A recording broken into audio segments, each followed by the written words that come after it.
आज मैं आपको एक भक्ति कहानी सुनाने जा रही हूँ। पुराने समय में एक ग्वाले ने संत को तप करते हुए देखा। संत ने बताया कि ऐसा करने से भगवान के दर्शन मिलते हैं। यह सुनकर ग्वाले ने तप करना शुरू कर दिया।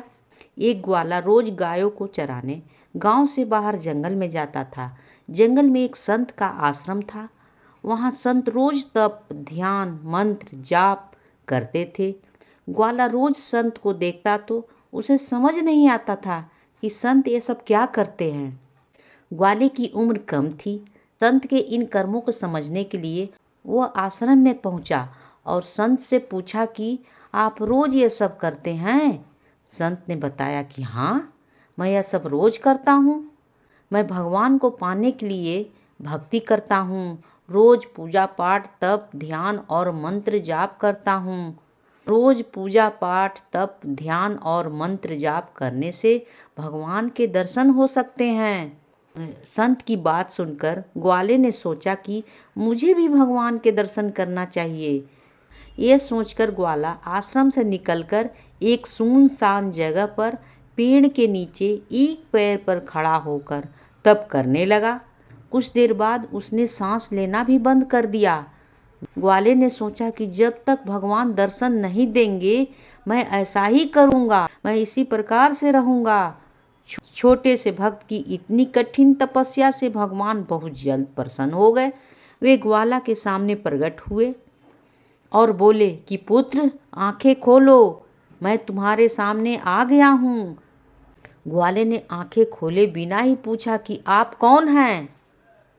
भगवान बोले कि मैं वही ईश्वर हूँ जिसके दर्शन के लिए तुम तप कर रहे हो। यह सुनकर ग्वाले ने आँख खोल दी, लेकिन उसने ईश्वर को कभी नहीं देखा था। वह सोचने लगा कि क्या ऐसे ही भगवान होते हैं।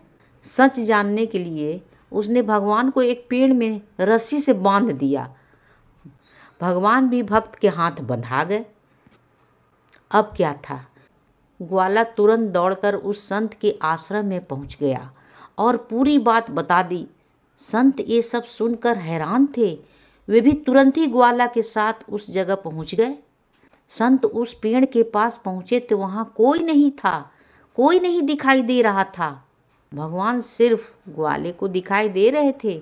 संत ने बताया कि मुझे तो यहाँ कोई दिखाई नहीं दे रहा है। तो ग्वाले ने भगवान से इसकी वजह पूछी कि क्या बात है, आप संत जी को क्यों नहीं दिखाई दे रहे हैं।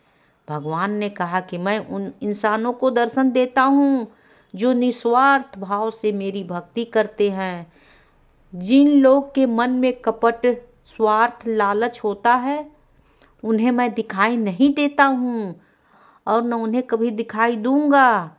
इसलिए इंसान को स्वार्थ, लालच, कपट छोड़ देनी चाहिए, तब मैं उसके सामने आऊँगा और उसको दर्शन दूंगा जिस तरह से मैंने तुम्हें दर्शन दिया है। कहानी से सीख, जो लोग भगवान की भक्ति निजी स्वार्थ की वजह से करते हैं उन्हें भगवान की कृपा नहीं मिल पाती है। निस्वार्थ भाव से की गई भक्ति ही सफल होती है और उन्हें ही भगवान दर्शन देते हैं। कहानी होती है समाप्त।